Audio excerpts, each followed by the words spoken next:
Este es el Ferrari SF90 Stradale de 2021 y es de los Ferraris más impresionantes que puedes comprar en este momento. Tiene 1000 caballos y hace el 0 a 100 en 2,5 segundos, con un precio de unos $770.000. Y hoy vamos a revisarlo.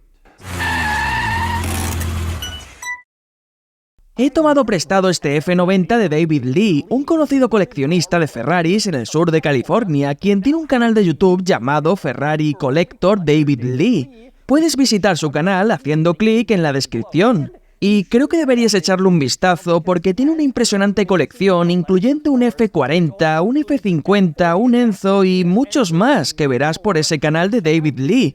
Ferrari Collector David Lee. Puedes hacer clic en el enlace. Ahora hablemos del SF90. Este coche entra en un nuevo segmento para Ferrari, ubicándolo entre el 812 Superfast y los supremos como el Enzo, la Ferrari, el F50, que como ves los tengo aquí detrás. El SF90 tiene un rendimiento de supercoche que iguala o supera a todos los coches supremos de Ferrari, pero hay una gran diferencia. Este no será de producción limitada, como el Enzo, la Ferrari y todos los demás supremos. Pero sigue siendo asombroso porque técnicamente a este coche se le llama SF90 Stradale. El 90 significa 90 años del equipo de carreras de Ferrari. Este coche cuenta con un motor híbrido V8 biturbo de 1000 caballos y que hace el 0 a 100 en 2,5 segundos. Y se espera una versión convertible aún más costosa, aunque este ya es lo suficientemente caro con un precio inicial de más de $700.000. Y hoy lo vamos a revisar, porque primero te voy a llevar por un recorrido exhaustivo, te mostraré todas sus peculiaridades y características, lo llevaré a la carretera, lo conduciré y le daremos una puntuación en la Dodge Score.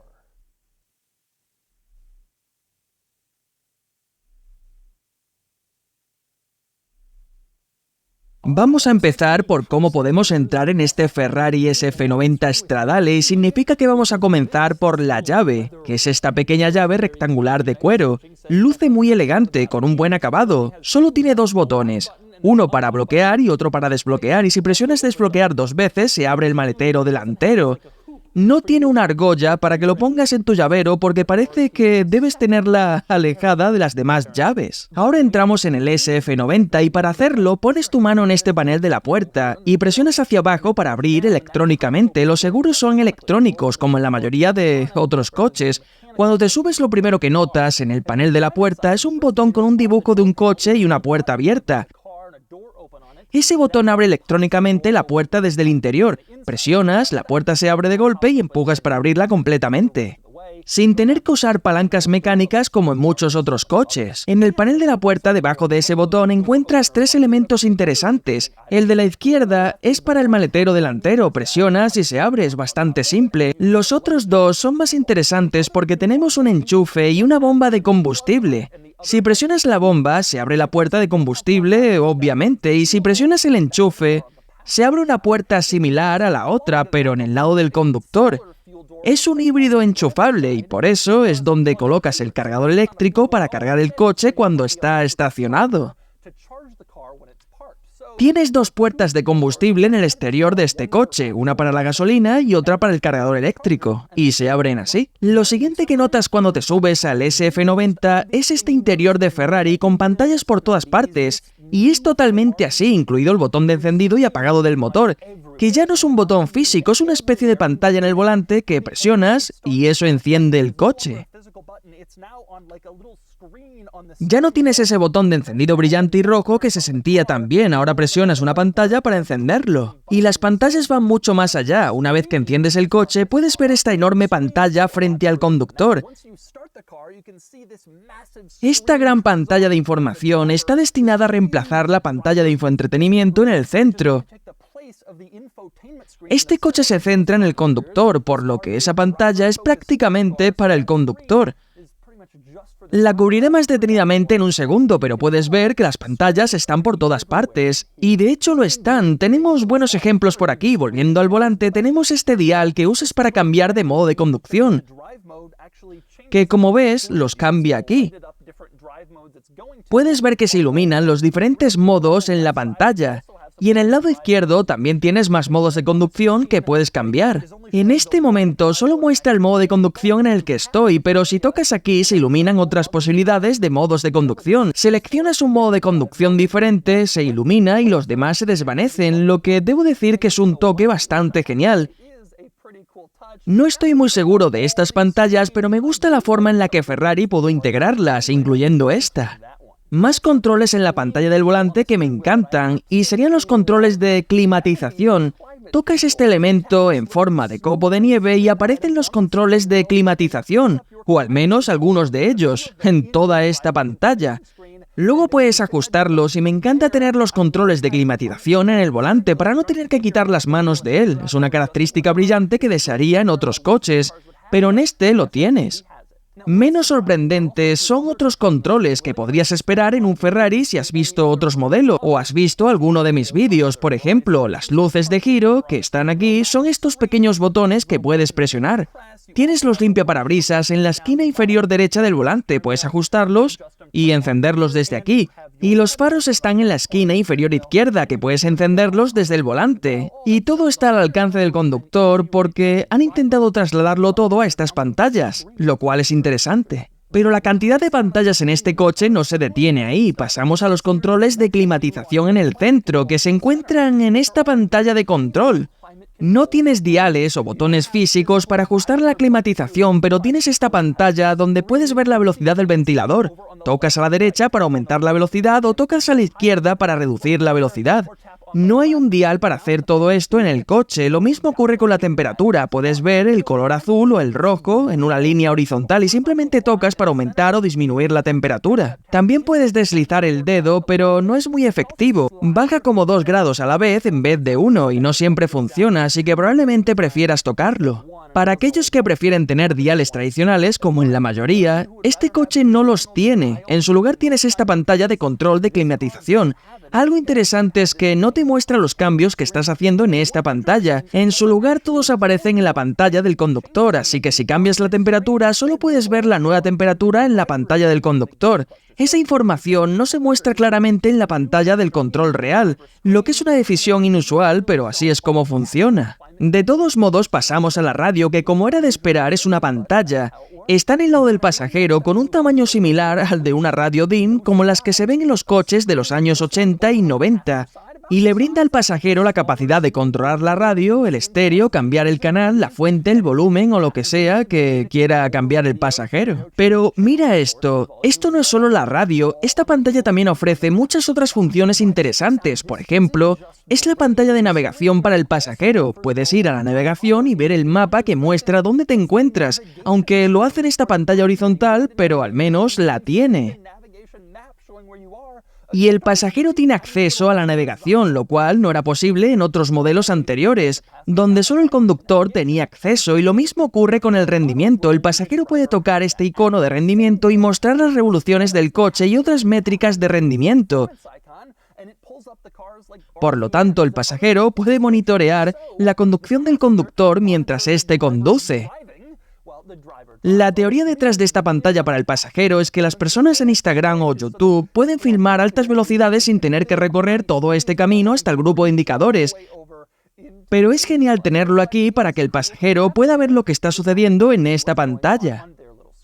Gran parte de este interior podría recordarte al nuevo Ferrari Roma que revisé recientemente y que también tenía pantallas prácticamente por todas partes, pero esta pantalla para el pasajero es un buen ejemplo de su diferencia. El Roma tenía una gran pantalla central, siendo más para un coche gran turismo, llevando pasajeros en él, más que para usarlo para la pista.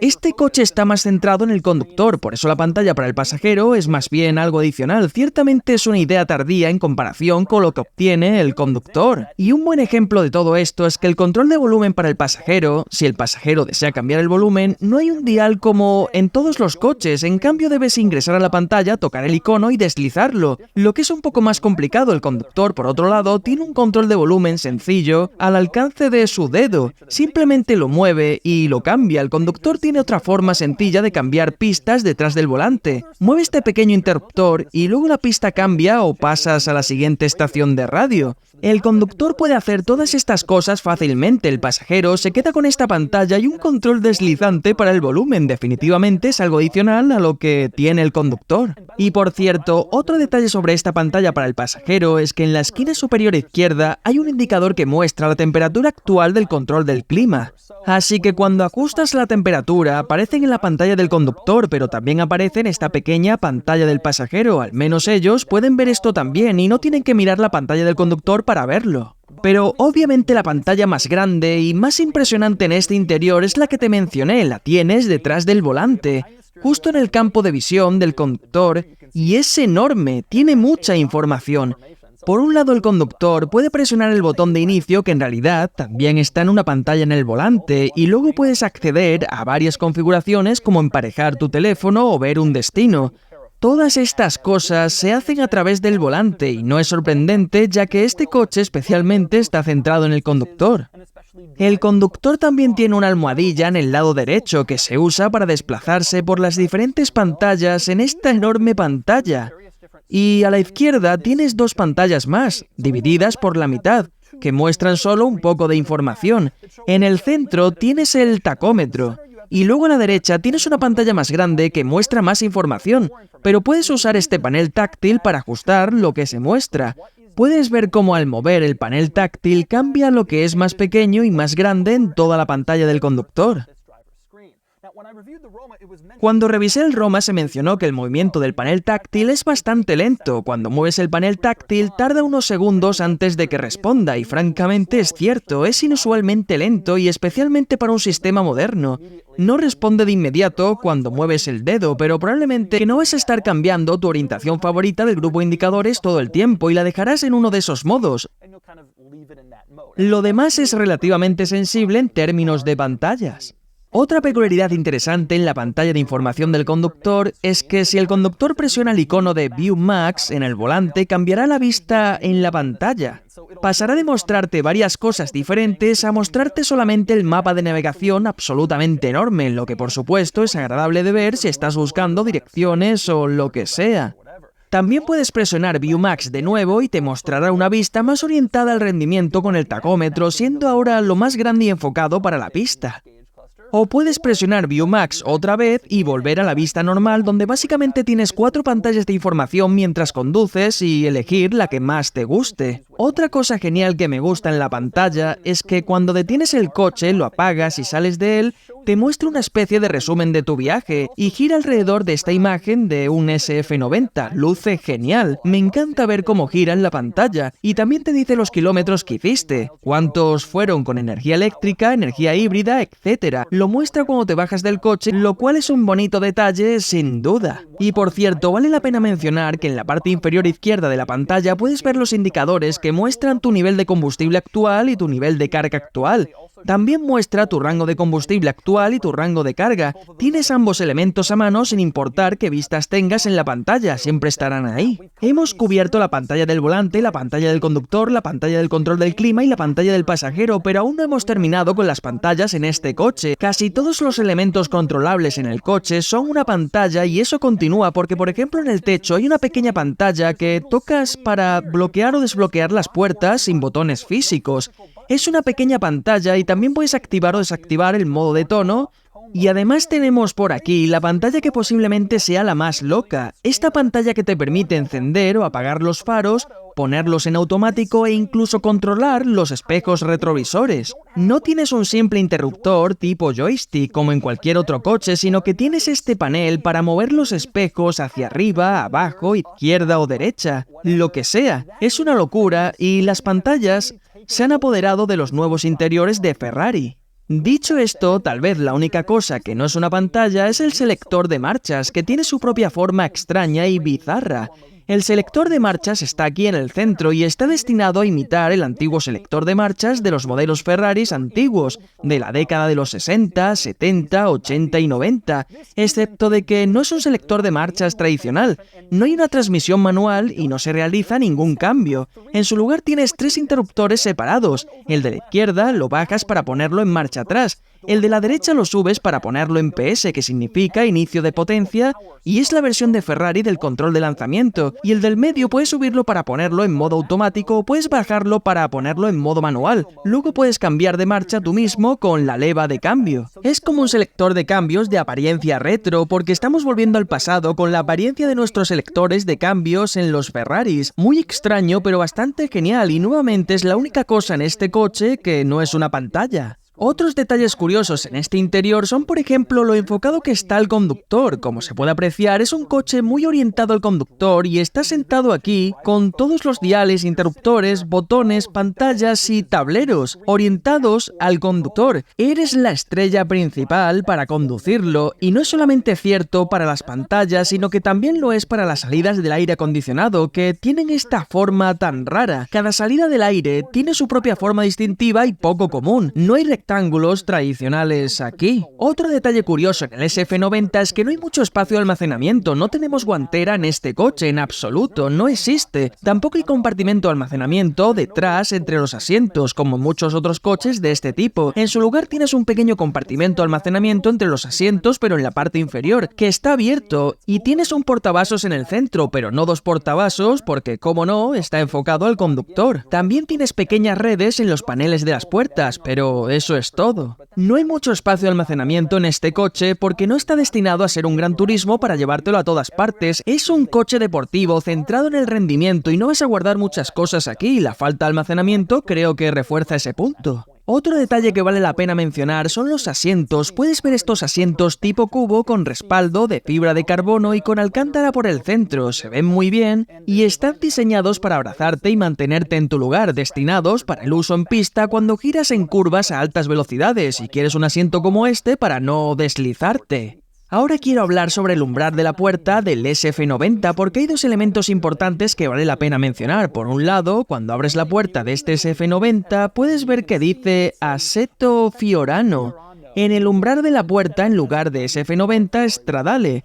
Assetto Fiorano es un paquete de opciones que puedes obtener para este coche destinado a enfocarlo aún más en el rendimiento, porque este paquete hace que el coche pierda unas 70 libras de peso para hacerlo más ligero en varios lugares, incluyendo ruedas de fibra de carbono, como las que ves aquí. Estas son mucho más ligeras que las ruedas estándar, pero también son mucho más caras, aunque te ayudan a ahorrar peso. Este paquete también incluye una mejor suspensión, mejor manejo en la pista y un alerón de fibra de carbono en la parte trasera que no obtienes en el SF90, solamente si eliges el paquete Assetto Fiorano, como pone en la puerta. El otro elemento interesante en el umbral de la puerta es este pestillo. Tiras y se abre el compartimento trasero, que por supuesto contiene el motor, así que vamos a verlo. Vale, hablaremos del motor en un momento, pero primero quiero discutir un detalle de la cubierta del motor. Tiras de ese pestillo en el umbral de la puerta y esto se levanta hasta esta posición. Lo levantas fácilmente por ti mismo, pero no se queda en su lugar. No hay un sistema hidráulico para mantenerlo en su sitio, sino que tienes un soporte que se desprende de la cubierta del motor para evitar que se caiga. Es mucho dinero para un coche sin sistema hidráulico, pero me pregunto si esto lo han hecho para reducir el peso con ese paquete de Assetto Fiorano. Ahora vamos con el motor y lo primero que notas es que está increíblemente bajo en el coche. Seguramente lo hacen así por la distribución del peso. Quieren mantener el peso lo más bajo posible, lo que mejora el manejo y el rendimiento en la pista. Pero sorprende lo bajo que está el motor en este compartimento. Como mencioné antes, se trata de un V8 biturbo más potencia híbrida y el resultado son unos 1000 caballos, un número increíble que impulsa este coche de 0 a 100 en 2,5 segundos.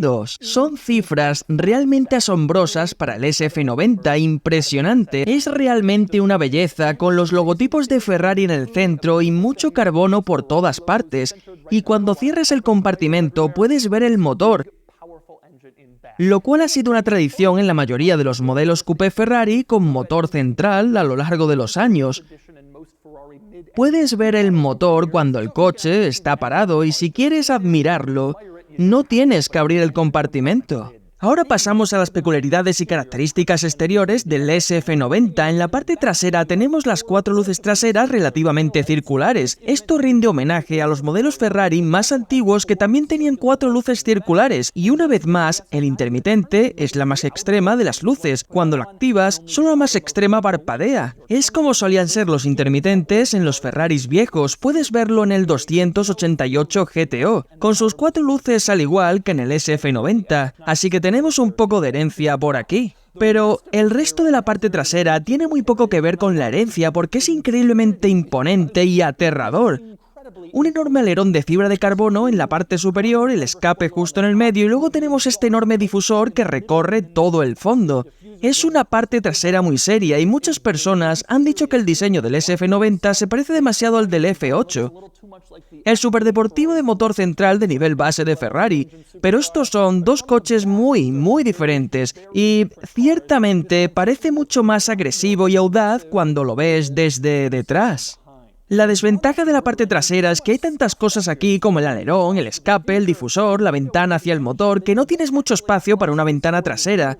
Puedes ver que es increíblemente pequeña, una pequeña rendija horizontal. No se ve mucho, así que conduciendo este coche la visibilidad no va a ser muy buena. Pero ya lo veremos. El otro elemento importante es el sonido. Aunque es un híbrido, sigue siendo un V8 extremadamente potente. Vamos a escuchar qué tal suena su escape.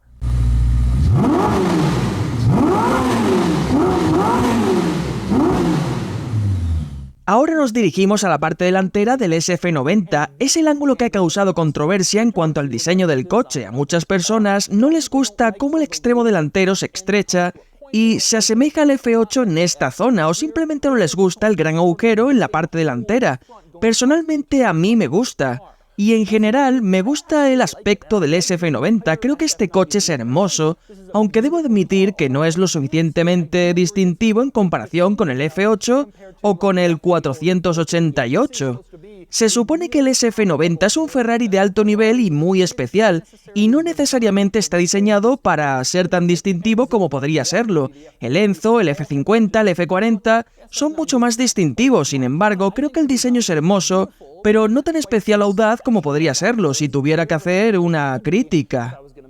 Un detalle interesante en este área son los faros y en particular las luces de circulación. Puedes ver estas 3 líneas blancas en el lateral del coche junto a los faros. Son las luces de circulación diurna que cuando activas el intermitente desaparece y son reemplazadas por 3 líneas naranjas. Y luego alterna entre las luces blancas de circulación diurna y las luces naranjas mientras esté puesto el intermitente, un detalle muy distintivo en el SF90. Ahora quiero hablar del maletero. Presionas el botón en el control remoto para abrirlo y luego se abre. Tienes que desactivar un pequeño cierre para evitar que se levante mientras conduces y al abrirlo, lo primero que notas es que no es muy grande. Es un maletero bastante pequeño, lo que concuerda con el hecho de que este coche no es para viajes, está destinado a su verdadero sentido, que es el deportivo, para conducirlo rápido. Y otra cosa que notas de inmediato es una placa en la parte trasera que muestra todas las opciones que has elegido para el coche, y siempre es interesante echarle un vistazo y ver cuáles te está cobrando Ferrari. Mi favorita sería el elevador del asiento de carreras, que suena como una característica genial de coche de carreras, excepto porque es un interruptor. Lo empujas hacia arriba y el asiento se eleva, lo empujas hacia abajo y el asiento se baja. Muchas compañías lo llamarían un asiento con ajuste eléctrico, pero Ferrari lo llama elevador de asiento de carreras, y estoy seguro de que también cobran mucho dinero por ello. La mejor parte del maletero es definitivamente la zona detrás del mismo, donde se puede ver una pequeña ventana de vidrio y algunos componentes híbridos. Se asemeja a cómo se ve el motor a través del vidrio. Puedes ver el motor en la parte trasera o puedes abrir esto y ver algunos cables, recordándote que esto es un híbrido. Un poco extraño, pero ahí está. Y justo debajo puedes ver las letras RACE impresas, que Ferrari dice que significa control del eje de rotación con electricidad. Tiene algo que ver con su sistema híbrido, del que intentan presumir. Ferrari solo se inventó algunas letras para que el acrónimo sea RACE, que también es el símbolo de acciones de Ferrari, y estoy seguro de que pensaron que sería genial. Se les ocurrió cómo hacer que RACE signifique algo, y así el control del eje de rotación con electricidad dice RACE. Bastante raro, la verdad. También es raro por aquí delante esta bolsa con cremallera que dice SF90 Stradale. Puedes abrirla y es tu juego de herramientas, que viene con guantes y un destornillador, en caso de que quieras intentar hacer reparaciones en carretera de tu supercoche híbrido ultra complicado de $700.000, si es que te queda tirado. Creo que vas a necesitar alguna cosa más aparte de esa bolsa de herramientas, pero Ferrari te lo incluye por tradición. Vale, esos son todos los detalles y características del SF90. Estoy a punto de conducirlo, pero primero quiero hablar con David Lee y discutir un poco sobre él. En primer lugar, gracias por permitirme venir a revisar este coche. Y una pregunta interesante que tengo para ti. Estamos rodeados de algunos de los grandes modelos de Ferrari, algunos bastante antiguos, pero como todos suelen ser bastante parecidos, este coche es mucho más avanzado tecnológicamente. ¿Qué piensas sobre todo esto? ¿Es un problema? ¿Te sientes raro al conducirlo o algo así? ¿O cómo es? Correcto, es un cambio muy grande para mí. Es como un coche nuevo, supongo que si solo tuviera un Ferrari estaría un poco molesto, ya que no sería tan analógico como solían ser. Pero como tengo muchos modelos, puedo experimentar lo analógico y lo manual en comparación con los superdeportivos y luego tomo uno como este y puedo experimentar lo demás. Así que aprecio lo que Ferrari está intentando, llevándolos al futuro y superar el nivel de rendimiento que ya ha alcanzado. Vale, sí, entiendo. ¿Crees que metiéndote en los antiguos también puedes apreciar esto porque tienes la oportunidad de hacerlo todo, ¿no? Claro. ¿Qué piensas sobre los famosos supercoches definitivos de Ferrari, los 5 grandes? ¿Dónde crees que encajaría este? ¿Crees que está al nivel de los que tenemos aquí? ¿O crees que para nada sea así? No sé, ¿cómo lo ves tú? Bueno, creo que Ferrari no lo ha posicionado como el siguiente, así que este no es el sexto. Pero aún sabiendo todo eso y sin que Ferrari diga nada, creo que merece estar en esa línea, ¿no? Claro. Sigue siendo un coche increíble. Sí, miras el rendimiento, los números y la potencia. Sí, también es la nueva generación, porque la Ferrari, aunque es híbrido, no funciona tanto como un híbrido, ya pudiste comprobarlo. Este sí se conduce como un híbrido. La conducción es un avance en la tecnología híbrida con Ferrari. Es interesante lo que dicen. No es una edición limitada, tanto como el Spider, pero aún así, hay bastante pocos para poder comprarlos. Claro. Es raro. Sí, es caro y no hay muchos para comprar. Claro. ¿Te preocupa en largo plazo acerca de los componentes híbridos, el mantenimiento y todo lo demás? ¿Es un temor para ti? Sí. Bueno, ya he pasado por todo ese proceso con la Ferrari, ¿sabes? Y hasta ahora hubo algunas cosas que necesitaban ser arregladas y reparadas, pero aún así no es algo loco. No he reemplazado la batería grande, que cuesta mucho dinero. Así que estoy contento. Si lo hubiera hecho, tendría una visión diferente de todo esto, claro. Vale, hablemos de YouTube por un segundo. Estás empezando con un canal en YouTube. ¿Ya sabes qué tipo de contenido vas a cubrir? Bueno, hay muchos canales de YouTube geniales por ahí, muchas personas que los presentan, como tú. Tu canal es genial y me encanta lo que estás haciendo porque simplemente das toques con los detalles. Tengo muchos amigos que dicen, no sé muy bien cómo funciona mi coche, voy a ver un vídeo de Dodge, porque así tendré todo lo que necesito para usarlo. Demasiados coches, ¿no? Sí, pero lo que estoy tratando de ofrecer es diferente, porque todos están dando información genial, pero no como propietario, ya sabes. Alguien que esté muy comprometido con la marca Ferrari y que tenga todos los modelos desde los 60 hasta el presente. Quizás mi punto de vista será diferente porque, bueno, los he conducido y poseído para poder compararlos. Y bueno, saber de lo que estoy hablando más claramente. Pues lo aprecio muchísimo porque no hay muchas personas en YouTube que ocasionalmente conduzcan estos coches y mucho menos que los tengan. Hay gente con McLarens y Ferraris nuevos que son más comunes, pero estos otros son muy especiales, así que espero tu contenido. Sí, a ver qué pasa con tus seguidores, a ver si vienen y se suscriben. Porque creo que verán cosas muy buenas. Estoy bastante emocionado con todo esto del canal. Pues genial, y ahora creo que vamos a conducirlo, ¿no te parece? Sí. ¿Nervioso? Nah, ha sido bueno con todos mis otros coches. Estoy sintiendo ya el miedo, pero bueno, vamos a ello. Bien, conduciendo el SF90. Bueno, no estoy tan aterrado porque los dos últimos coches fueron en la Ferrari y el F50. Eran coches muy intimidantes, pero este es un poco menos. Lo primero que notas es que se siente un poco más fácil de conducir y tal vez es porque falta parte de la intimidación, pero se siente más fácil de conducir que en la Ferrari. Es como si tuvieras más espacio, más visibilidad, todo eso. La visibilidad trasera no es tan mala como esperaba, dado lo pequeña que es la ventana. Se puede decir que la dirección es simplemente instantánea. Donde quieras ir.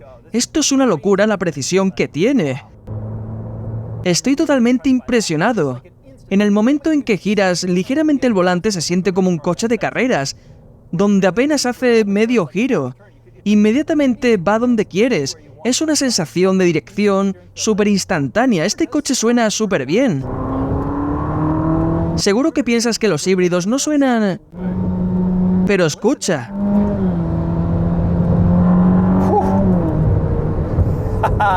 Tío, la precisión de la dirección es irreal. El manejo es bueno, pero es que tiene un motor central y el motor está abajo con las baterías y me sorprende lo razonable que es el coche para conducir. No me sentí así con el F50 y menos aún con el LaFerrari. Puedes conducir este coche si quieres, la suspensión es más dura que en la del F8 y la dirección es más afilada. La suspensión es más dura y es un coche más inmediato. Cuando pisas el freno aparece una señal que dice carga, como si te dijera que estás cargando porque obviamente es así, dejas de hacerlo y dice impulso. Al instante. Suena bien y se siente muy rápido, pero lo que me sorprende es la inmediatez, la dirección. He conducido muchos huracanes y todo eso, un huracán para mí, tiene una de las sensaciones de dirección más inmediatas. Este coche de alguna manera se siente aún más afilado. Se siente como si no necesitaras tanto giro del volante. Es una locura para mí. Trata de seleccionar el modo híbrido y conduce así. Verás la diferencia. Ahora estamos puramente en modo eléctrico. Bueno, más bien en ambos, pero parece más una experiencia 50-50. Mira el tacómetro, ha desaparecido. El tacómetro se fue. Sí, sí. Oh, ya siento el motor, sí es verdad. Sí, es lo que te decía, es otra sensación, es raro, pero se nota. Entiendo. Sí, es como si eligiera. Interesante. Sí, es lo que te decía, es como si eligiera lo que debe utilizar. Sí, elige como el momento de usar uno o el otro, pero el tacómetro es divertido porque se difumina, ya no es necesario, así que lo elimina. Dice adiós. Escucha ese sonido, es como... una nave espacial. Este coche es genial en el sentido de que es como la frontera de Ferrari. El 812 es genial, pero claro, es un V12 frontal y es un poco la fórmula que ya han repetido mucho. Esto es como un nuevo proyecto, segmento, precio, tecnología y el tren motriz. Y ese es el Ferrari SF90 Stradale. Es un coche impresionante. Desde el punto de vista del rendimiento y la tecnología. Es mi nuevo Ferrari favorito y es hora de otorgarle una puntuación en la Dodge Score.